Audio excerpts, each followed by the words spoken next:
waandishi wa habari kwa nafasi hii na kazi ambayo mnaifanya katika nchi yetu ya Kenya kuhamasisha watu wetu, na ningependa kusema mambo yafuatayo kulingana na shule ya Sironga Girls High School ambayo ni National Polytechnic, iko chini ya uongozi wa mwalimu mkuu Jane Nyanumba. Na ningependa kusema ya kwamba kadri na uwezo wake kuna mambo ambayo yamewekwa ya msingi, kuna malengo ambayo yameratibiwa katika sheria ya Public Service Commission na TSC kulingana na utendakazi wa walimu wakuu katika mashule yote, ni pamoja na kuongoza shule hizo na pia kuangalia kwamba hali ya masomo imenawiri, na zaidi ya yote kuangalia ya kwamba wanafunzi wamechungwa, wamelindwa na pia haki zao zimehifadhiwa. Kulingana na taarifa ambayo tuliipata juzi, kuna masuala muhimu na mambo ambayo walimu wa shule ile wamekiuka, na ningesema yafuatayo: that recently there are students who came late to school on April this year 2025, and it is alleged that there is corporal punishment in that institution under the watch leadership direction of the principal Jane Nyanumba. One parent, class 3J, in quotes, sought anonymity and explained to us as an organization to seek intervention on their behalf that he had taken his daughter, and because he was looking for school fees, he was asked to leave the daughter, proceed, and he was asked to stand beside the gate, and the parent proceeds to say or complain to our organization that he watched his daughter being frog-marched, walking barefooted, and was thoroughly caned. The parent, a man, had to scream, but there was nobody to help. It is very clear that there are also complaints of 3 girls from 4C who are found outside by a duty teacher, Mr. Omari, during a Sunday evening preps on 23rd of March 2025. And Omari did not inquire why these students were out, because they were asked not to get into the dorms or into classes because they had not cleared fees, which has been the norm at Sironga Girls. It is unfortunate that this manhandled, Mr. Omali manhandled the 3 students, and one of them was seriously injured.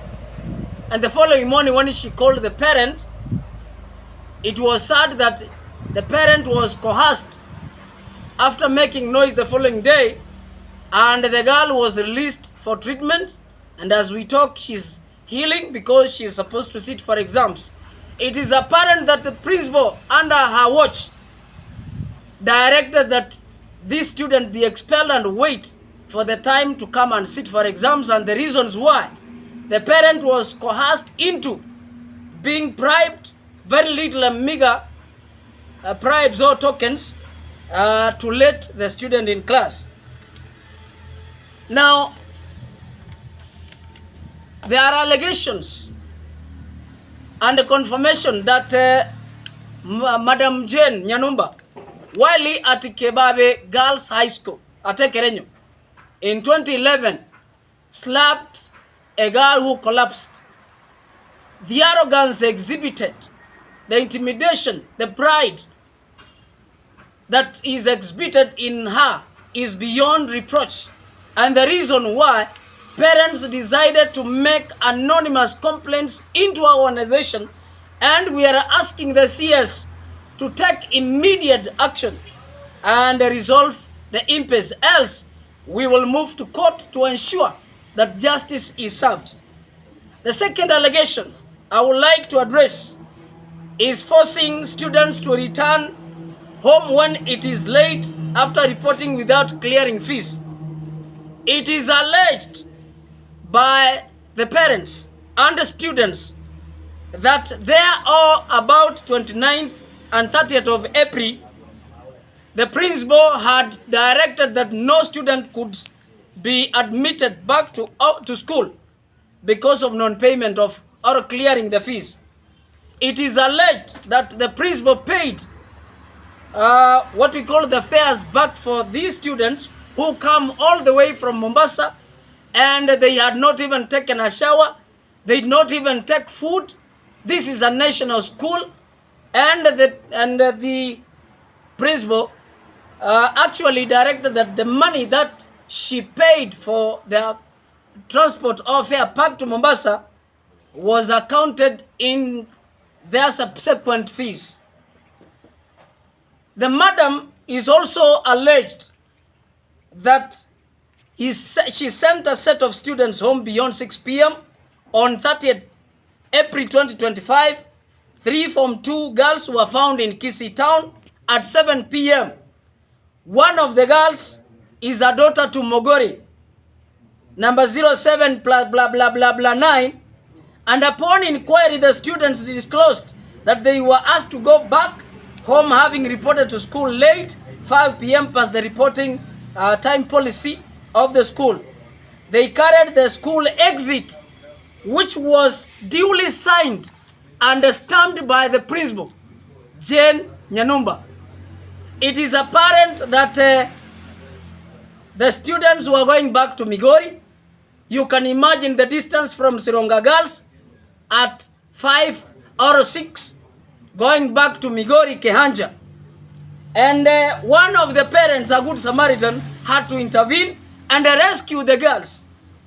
Now, in respect to this, you are aware that a school by the name Mongori High School has been involved in 2 serious, heinous acts of sending students away and violating their rights, including corporal punishment. It is very clear that last year, a student girl was molested, stripped naked, and beaten, broke her arms, and all that was done by a male teacher. When we followed, we want to thank the Ministry of Education that necessary action was taken against the said teacher. Sadly, we have a student who was expelled from school just last week over the issues of CCTV, that he was alleged he was involved in breaking CCTV. The student did not have fees, the fare back home, and one of the teachers gave 500 shillings so that this boy could reach back home in Nairobi. It is unfortunate that the boy did not reach home, and as we talk, that student passed on because the school is inhumane. We want to say that the legal framework, which is anchored under the Universal Declaration of Human Rights, does not uphold such principles, and instead asks that every child should be protected. The risks and the consequences to that effect from one Sironga Girls High School, headed by the principal, Nyanumba, to another school called Mongori High School, the consequences are that there has been physical harm, that there is emotional trauma, there is disruption of education, and coupled with that many issues. We are asking the Ministry of Education that if the rights of the students, children under 18 years, cannot be protected, it is in the right direction that the ministry officers resigned from office, including those who are in charge. I want to go on record that the administration last year was involved to thwart the effort of seeking justice for the girl who was molested, stripped naked, and injured, and her hand was broken at Mongori High School. Another allegation at Sironga girls is the laboratory fees. The principal is alleged to charge 800 shillings for students, accumulating to 1,100. It is apparent that the national schools in the country are not required or allowed, in fact, to pay what we call laboratory fees. And we are asking the Auditor General to move swiftly and compel the principal to give the statement of account of this money which is collected from the parents and is not accounted for. There are no receipts. There is nothing. They are just said they pay 800 for laboratory fees, which is not a statutory requirement for the parents of this country. Another allegation, development fees.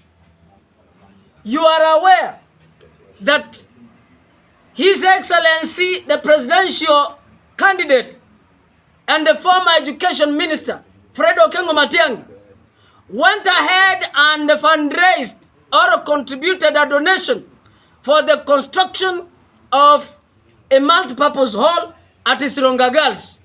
That hall is nowhere, and the huge amount is not known who took that money, who is the contractor, and what is the impasse that the multi-purpose hall is not done. It is clear that the principal has got multiple accounts for the school together with the management board. She has, in fact, asked all of the parents to pay development fees accumulating to 10,000 every year per student. We have around 3,000 students, and the total collection in a year is about 30 million. For the last 3 years, Principal Jane Nyanumba has collected over 90 million shillings. And you can imagine that huge amount which is levied against the parents in form of development, and when most of the students are using makeshift iron sheet classrooms at a national polytechnic called Sironga Girls. You can imagine the nonsense. You can imagine the backwardness. You can imagine the amount of corruption and embezzlement of funds that is taking place at Sironga Girls. 90 million, because students are paying close to 10,000 shillings every year, and we have 3,000 students. We are asking the Auditor General, we are asking the President, we are asking DCI, we are asking EGESUA to proceed with immediate effect and prosecute the matter, because that is an institution where people have positioned themselves in disguise of leading the students into education and academic success to loot from the parents. Another allegation is about the remedial fees. You are aware, when you look at the newspaper, according to the Daily Nation, the Ministry of Education issued warnings enforcing these policies, including remedial classes and the remedial fees, which are charged against the parents and the students. It is very clear that the remedial fees and activities were terminated by the Ministry of Education. It is very explicit as stated that not any other school in this country is allowed to charge remedial fees. Now, against all those fundamental instructions and regulations, directions by the Ministry of Education, the Principal Jane Nyanumba at Sironga Girls has proceeded expeditiously to charge 5,000 shillings from every student per term. So she collects 15,000 shillings, 15 million shillings per term.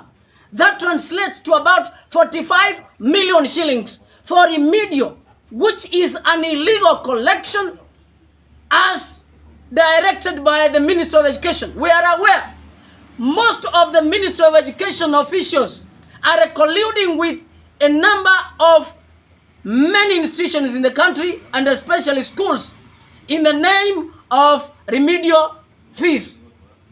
We are asking the Minister of Education, we are asking the county directors of education across the country to follow up this matter, else we will conclude they are the masterminds of this grave, serious embezzlement of funds that is corrupt, that is actually depriving the sanctity of education in this country. And finally, in respect to these many complaints, it is clear that a national institution in the name Sironga Girls has 4 classrooms, makeshift mabati, madarasa ya mabati ambayo wanafunzi wanatumia, na ni shule inaitwa National School. Tunauliza Mheshimiwa Rais na tunauliza Mheshimiwa Migosi Ogamba ya kwamba huu ujinga ambao umejikita katika mashule yote nchini Kenya uweze kuangalia. We have officers in the Ministry of Education, including quality assurance officers. We have different ministries of public works, fiscal planning.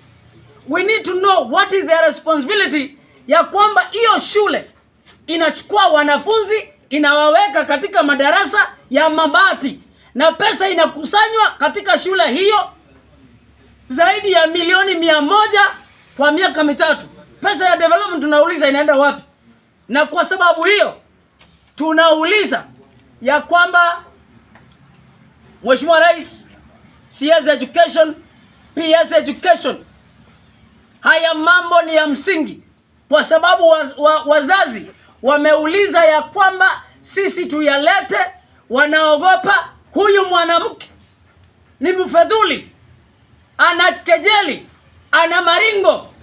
His arrogance is beyond explanation, ya kwamba mwalimu yeyote, mwanafunzi yeyote, mzazi yeyote ambaye anauliza haya maswala, they are victimized. So we are asking that this nonsense to stop once and for all, and the ministry to expedite and take necessary action. Thank you.